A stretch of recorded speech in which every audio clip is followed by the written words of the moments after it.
नमस्कार, स्वागत है आपका उत्तराखंड खबरनामा न्यूज में। हल्द्वानी में मोतीराम बाबूराम राजकीय स्नातकोत्तर महाविद्यालय के सभागार में हिंदी विभाग और मुझे मेरा हक 2 संस्था के द्वारा आयोजित कवि सम्मेलन का आयोजन किया गया, जिसमें जिला पंचायत अध्यक्ष बीला तोलिया और पूर्व दर्जा मंत्री रेणु अधिकारी, पूर्व दर्जा मंत्री वीरेंद्र बिष्ट आदि ने कार्यक्रम में दीप प्रज्वलित कर कार्यक्रम की शुरुआत की और अतिथियों का स्वागत किया। वहीं संस्था के अध्यक्ष ने कहा कि संस्था का उद्देश्य कवियों में जागरूकता पैदा करना है और हिंदी के प्रति लोगों को आकर्षित करना है।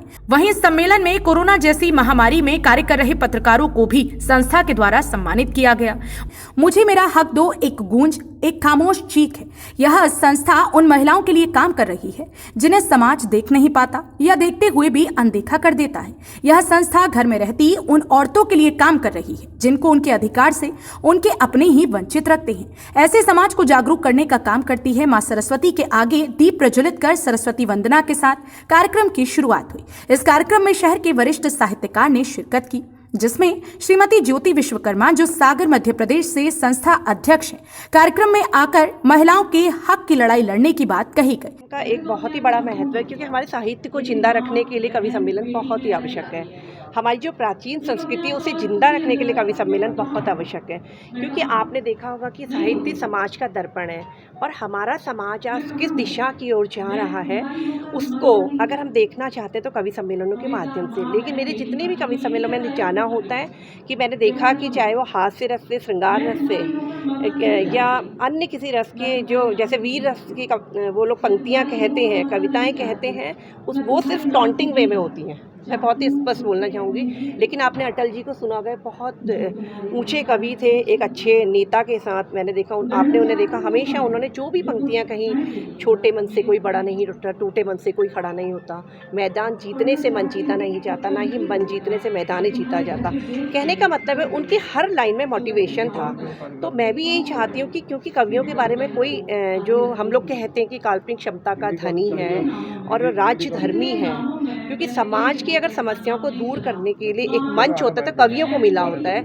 ये हम सबकी जिम्मेदारी होती है कि ऐसी कविताएं हों जिससे हम भारत को परम वैभव की ओर ले जा सकें। इसलिए किया जा रहा है मुझे मेरा हक दो। ये उन औरतों के लिए लड़ती है जिनके साथ घर में छुपी हुई बातें होती हैं। जैसे कुछ तो डोमेस्टिक वायलेंस होता है, मार कुटाई, ये सब मालूम चलता है। इसके लिए हमारे पास कानून भी है, लेकिन हमारे पास जो हम जिस संस्था से मैं लड़ रही हूँ उसके लिए कोई कानून ऐसा नहीं है जिसके लिए हम लड़ सकें।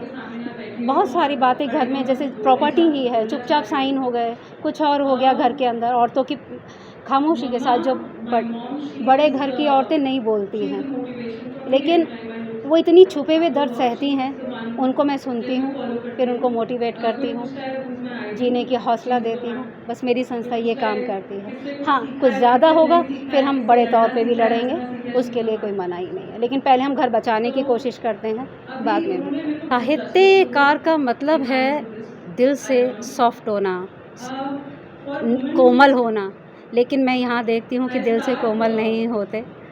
और मैम की वजह से मैं यहाँ तक आई हूँ, इतना मुझे ये सब मिला है। मैं पहले तो मैम का भी शुक्रिया अदा करना चाहती हूँ कि यहाँ तक मैं पहुँची। लेकिन हाँ, 6 साल से मैं लड़ रही हूँ इन चीज़ों के लिए। तो ये उन लड़कियों की या उन औरतों की कहानी है जो एक खामोश रहती हैं, जो अंदर अंदर चीखती हैं मगर बाहर खुल के नहीं बोल पाती हैं। घरेलू हिंसा भी कह लो, जो वो नहीं बताना चाहती, हम मदद नहीं कर सकते उनको जानते हुए भी। तो हम लोगों की ऐसी बात हुई कि यार इसके बारे में कुछ करते हैं। तो क्या हुआ, एक केस संस्थापक, मुझे मेरा हक दो की संस्थापक, उनका भी यही केस रहा।